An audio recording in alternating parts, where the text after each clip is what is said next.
All right, the book today is called Moostache. Moose had a problem, a horrible, hairy, prickly problem. It grew right below his nostrils and just above his upper lip. A moostache.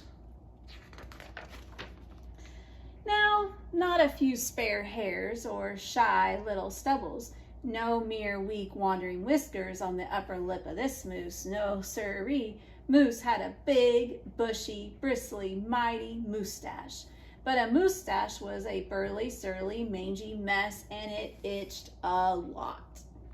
Sure, he plucked and he tweezed and even clipped, snipped, and teased, but his combs were still cowards and his brushes rebelled. His scissors simply surrendered. The moose was in a frizzy tizzy. The moostache was completely crimping his style. He was a great hoofer, but he could barely hop and hip-hop with a moostache going flip-flop.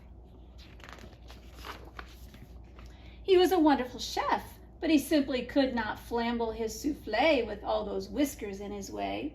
And he was a daring skier, but how could he downhill race with a mighty moostache blowing in his face? Moose had to do something, and soon. But what? After days and days of much serious thought, Moose got an idea. He crossed some hairs here, he crossed some hair there, and he tied his moostache around his neck. A moose scarf seemed to be the ideal answer to his problem. It was so simple, so easy, so perfectly perfect. But then the moostache got knotted and mangled and horribly tangled, and those hundreds of hairs still prickled and tickled.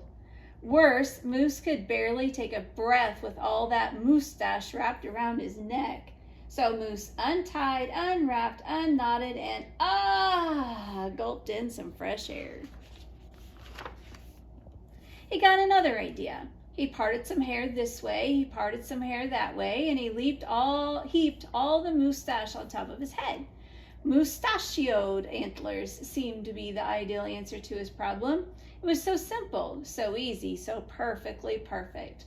Until a squadron of squirrels and one very nosy gopher moved right into the Moose Motel. They huddled and hoarded, furrowed and burrowed out.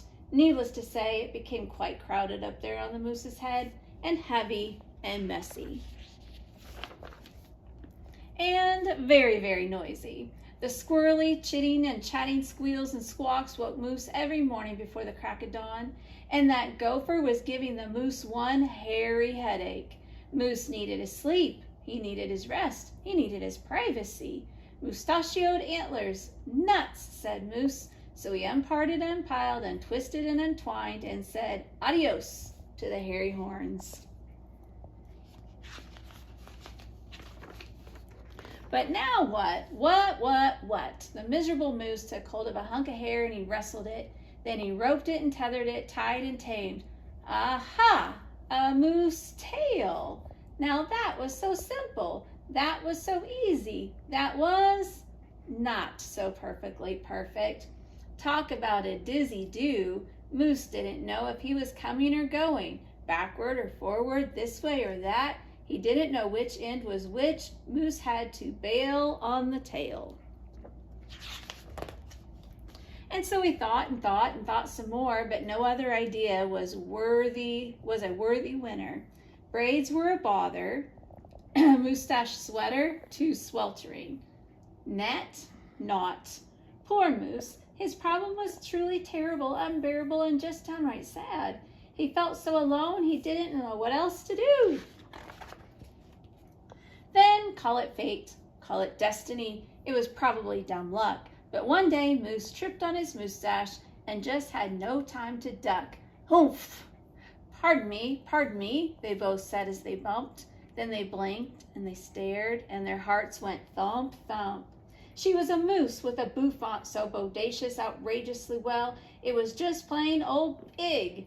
Hair after hair piled higher than high, a skyscraping dew of glorious curls, a tower of swirling twists and twirls. She was simply splendid, stupendous, absolutely superb.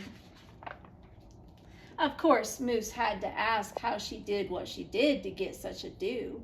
Ms. Moose winked and then whispered, "Just a little glue." So she helped fearlessly plunge a hoof into a fat pot of white gooey goop. And carefully, oh so carefully, they glopped and they plopped, they pasted and they pressed, they coaxed and curled every truly unruly wayward whisker. Around and around they tweaked and twirled those horrible hairs, until Moose's once mangy mess was now a wondrous, winding wave of marvelous Moostache.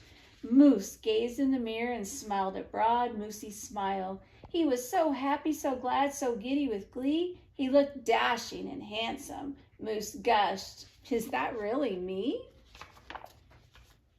With not a care for one hair, the moose pair boogied and bopped. They skied downhill and even uphill, and their cooking was hot, hot, hot. So, of course, it wasn't long after that Moose and his Moostache and his beautiful bride fox-trotted and tangoed and waltzed down the aisle. Good hair days, bad hair days, they vowed to love and to cherish. And when hearts heaped with love and pots filled with goop, they both sighed, "I do, glue," and promised never to part. It was so simple, so easy, so perfectly perfect, and it stuck. The end.